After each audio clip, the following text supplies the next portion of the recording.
So இதில் fourth question என்ன அப்படின்னா a track is in the form of a ring whose inner and outer circumference கொடுத்துருக்காங்க.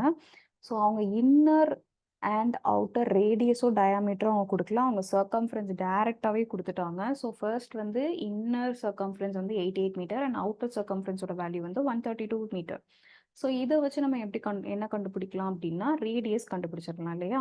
இந்த radius வந்து கண்டுபிடிச்சிட்டோம் அப்படின்னா அதுக்கப்புறமா வித் ஆஃப் த ட்ராக் எவ்வளோ நம்ம கண்டுபிடிக்கலாம்.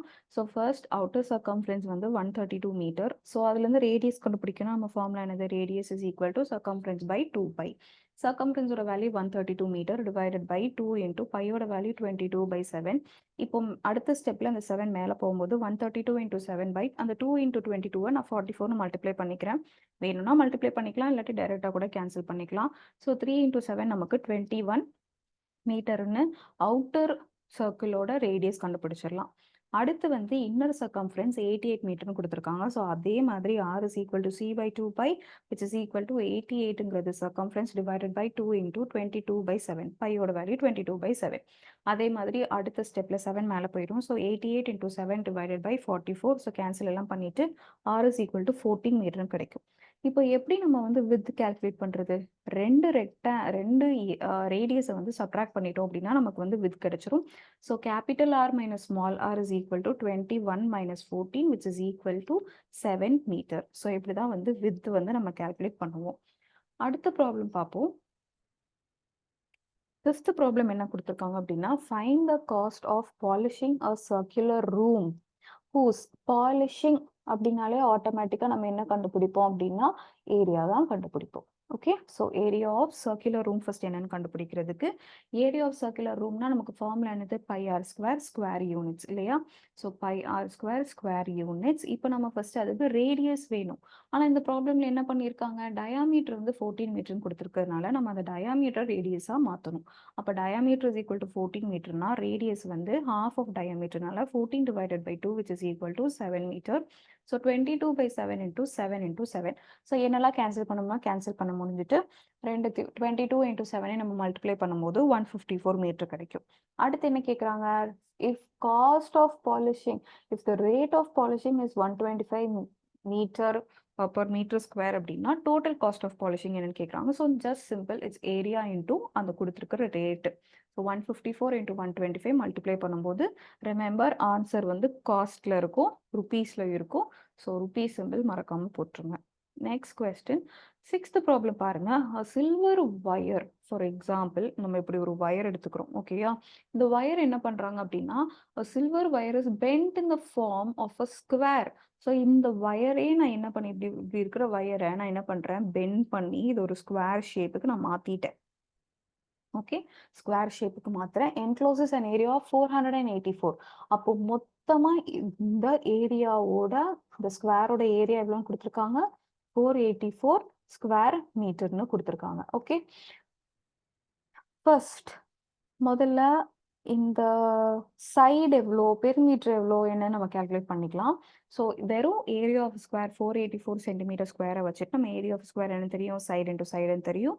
So side into side which is equal to 484. So இந்த 484 வந்து நம்ம எந்த ரெண்டு நம்பரால் மல்டிப்ளை பண்ணால் 484 கிடைக்கும் நமக்கு தெரியணும். So 22 into 22 will give you 484. Next என்ன பண்றோம் அப்படின்னா பெரிமீட்டர் ஆஃப் த ஸ்கொயர் கண்டுபிடிக்கிறோம். பெரிமீட்டர் ஆஃப் த ஸ்கொயர்னா வெறும் இந்த வயர், இந்த பெரிமீட்டர் ஆஃப் த ஸ்கொயர் வந்து என்னவா இருக்கும்? நல்லா யோசிச்சு பாருங்க. லென்த் ஆஃப் த வயரா இருக்குமா? ஏன்னா இந்த லென்த், இந்த வயரை தானே நம்ம அப்படியே ரெட் கலர் லைன்ல இருக்கிறது. அப்போ அது வந்து length of the wire. So perimeter of the square எப்படி கால்குலேட் பண்ணுவாங்க? 4 இன்டூ ஏ. அந்த ஏ என்ன நமக்கு தெரியும்? 22 சென்டிமீட்டர்னு தெரியுமா? So 4 into 22 which is equal to 88 centimetre. இப்போ அவங்க என்ன கொடுத்துருக்காங்க அப்படின்னா அதே வயரை மறுபடியும் பெண்ட் பண்ணி இவங்க சர்க்கிள்ங்கிற ஃபார்ம்ல பண்றாங்க. சர்க்கிள் ஃபார்ம்ல பண்ணா அதோட ஏரியா என்னன்னு கேட்குறாங்க. இப்போ ஆல்ரெடி நமக்கு வயர் பத்தின டீடைல்ஸ் எல்லாமே நமக்கு தெரியும். அதோட பெரிமீட்டரும் தெரியும், அதோடைய அந்த ஸ்கொயர் ஷேப்ல போட்டா அதோட ஏரியா என்னன்னு நமக்கு தெரியும். இப்போ சர்க்கம்ஃபரன்ஸ் ஆஃப் த சர்க்கிள்னா என்ன நல்லா ஞாபகப்படுத்தி பாருங்க. ஒரு சர்க்கம்ஃபரன்ஸ் ஆஃப் த சர்க்கிள்னா அந்த பார்டரை தான் நம்ம குறிக்கிறோம் இல்லையா? அப்போ அந்த length of the wire already நமக்கு தெரியும். பெரிமீட்டர் ஆஃப் த ஸ்கொயரே என்னது? Actually length of the wire தானே. இப்போ நம்ம இதை ஈக்குவேட் பண்ணிக்கலாமா சர்க்கம்ஃபரன்ஸ் ஆஃப் த சர்க்கிள்க்கு. சர்க்கம்ஃபரன்ஸ் ஆஃப் த சர்க்கிள் என்ன நமக்கு 88 சென்டிமீட்டர். இங்கே இருக்கிற அதே 88 சென்டிமீட்டர் தான் வரும். Okay, so 2πr is equal to 88 centimetre and இங்கே 2 into பையோட வேல்யூ 22/7. ரேடியஸ் என்னன்னு நமக்கு தெரியாது. ரேடியஸ் என்னங்கிறத நம்ம கண்டுபிடிச்சாதான் ஏரியா ஆஃப் த சர்க்கிள் கண்டுபிடிக்க முடியும். ஸோ ஆரை மட்டும் இந்த லெஃப்ட் ஹேண்ட் சைடில் வச்சுட்டு 88 into 7/2 into 22 அப்படியும் பண்ணலாம். இல்லை ஃபார்முலா யூஸ் பண்ண போகிறோம் அப்படின்னா R is equal to C/2π. So சியோட வேல்யூ என்னது நமக்கு 88 divided by 2 into 22/7 which is equal to 88 into 7/44. என்ன எதெல்லாம் கேன்சல் பண்ணணுமோ கேன்சல் பண்ணிட்டு ஆரோட வேல்யூ கண்டுபிடிச்சிட்டோம் அப்படின்னா ஏரியா ஆஃப் த சர்க்கிள் கண்டுபிடிச்சிடலாம். πr square which is equal to 22/7 into 14 into 14. So area of the circle வந்து 616 centimeters. Okay, and this is going to be a very, very important question. There is a chance of asking these questions in your exams also. And next problem பார்த்தீங்க அப்படின்னா 7th problem.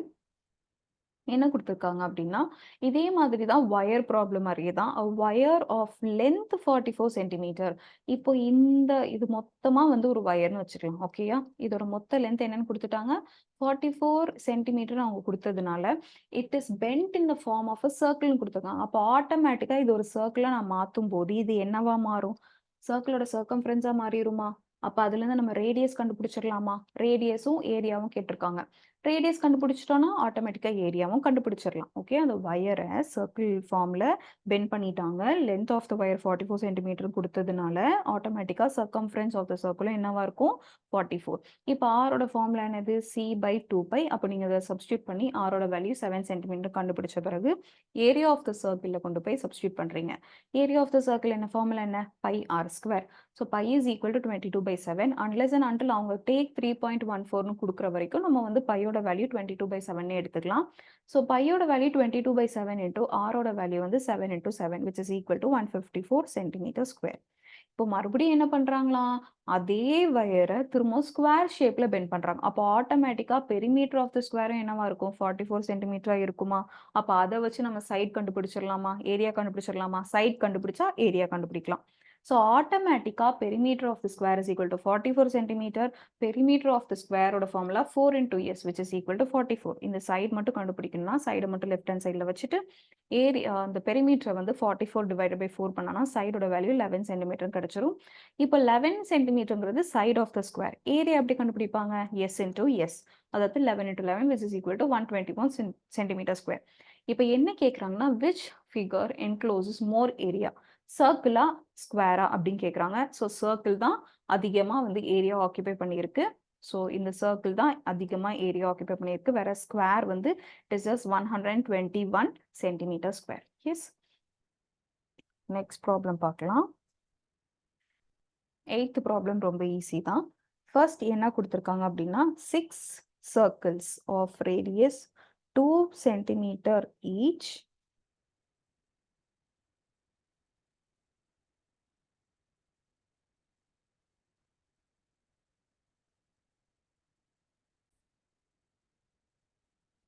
இப்போ வந்து next problem பார்த்தீங்கன்னா the diameter of a wheel வந்து 112 சென்டிமீட்டர்னு கொடுத்துருக்காங்க. So how many revolutions will it make to cover 1 kilometer 56 meter? First இந்த question பார்த்தீங்கன்னா இது சென்டிமீட்டர்ல இருக்கு, இது கிலோமீட்டர்ல இருக்கு, இது வந்து மீட்டர்ல இருக்கு. ஸோ எப்பவுமே ஒரு ப்ராப்ளம் பண்ணும்போது யூனிட்ஸ் எல்லாமே ஒரே மாதிரி இருந்தால் தான் ப்ராப்ளமை ப்ரொசீட் பண்ண முடியும். ஸோ ஆட்டோமேட்டிக்காக நம்ம என்ன பண்ண போகிறோம் அப்படின்னா ஜென்ரலாக எல்லாத்தையும் வேணால் நம்ம வந்து மீட்டரில் நம்ம கன்வெர்ட் பண்ணிக்கலாம். So if we wish. Okay, so நம்ம வந்து இங்க இருக்கிற ஃபர்ஸ்ட் டயாமீட்டர் என்ன பண்றோம் அப்படின்னா எடுத்து எழுதிக்கிறோம். இப்போ வந்து how many revolutions அப்படின்னு கேட்டாங்க அப்படின்னா the total distance traveled divided by distance traveled to make one revolution. இதுதான் வந்து ஃபார்முலா. ஸோ ஃபர்ஸ்ட் டயாமீட்டரில் 112 சென்டிமீட்டர்னு கொடுத்துருக்காங்க. So radius of the wheel கண்டுபிடிக்கணும் அப்படின்னா 112 டிவைடட் பை 2. ஸோ எப்போவுமே ரேடியஸோட ஃபார்முலா வந்து diameter divided by 2. So 112 divided by 2னா 56 சென்டிமீட்டர் கிடைச்சிரும். இப்போ வந்து distance travel to make one revolution அப்படின்னா இது மொத்தமாக ஒரு ஃபுல்லாக ஒரு சுற்றணும் அப்படின்னா அது வந்து ஃபுல்லாக ஒரு சர்க்கம்ஃபரன்ஸை கவர் பண்ணது இல்லையா. So that is equal to 2πr. So நமக்கு வந்து பையோட வேல்யூ என்னன்னு தெரியும், ஆரோட வேல்யூ என்னன்னு தெரியும். இப்போ இதை சப்ஸ்டியூட் பண்ணி பார்த்துட்டோம்னாலே நமக்கு வந்து 352 கிடைச்சிரும் இல்லையா? ஸோ 352 இது வந்து சென்டிமீட்டர்ல நமக்கு கிடைச்சிருக்கு. அதாவது 2 into 22 by 7 into 56. So 7 1s are 7, 7 8s are 56. Cancel எல்லாம் பண்ணிட்டு 352 கிடைச்சிருக்கு, which is in சென்டிமீட்டர். இப்போ நம்ம இந்த 1 கிலோமீட்டர் 56 மீட்டரை நம்ம என்ன பண்ண போறோம் அப்படின்னா சென்டிமீட்டருக்கே மாற்ற போறோம். ஸோ ஃபர்ஸ்ட் 1 கிலோமீட்டர் 56 மீட்டரை மொத்தமாக மீட்டருக்கு மாற்றணும் அப்படின்னா 1 kilometre is equal to 1000 metre நமக்கு தெரியும். ஸோ இதில் இன்னொரு 56 மீட்டர் இருக்கனால நம்ம ஆட் பண்ணிட்டோம் அப்படின்னா 1056 மீட்டர் கிடைச்சிருமா? இந்த 1056 மீட்டர் நம்ம சென்டிமீட்டருக்கு மாற்றணும் அப்படின்னா just multiply with 100, you will get the answer in centimetre. So இதில் ஆல்ரெடி சென்டிமீட்டர்னால கொடுத்துருக்கறனால இதை நம்ம வந்து சென்டிமீட்டர் வேல்யூ வச்சு நம்ம டிவைட் பண்ண போகிறோம். ஸோ 352. ஸோ ரெண்டுத்தையும் நம்ம டிவைட் பண்ணோம் அப்படின்னா 300 revolutions அப்படின்னு கிடைக்கும். So this is how you calculate the number of revolutions.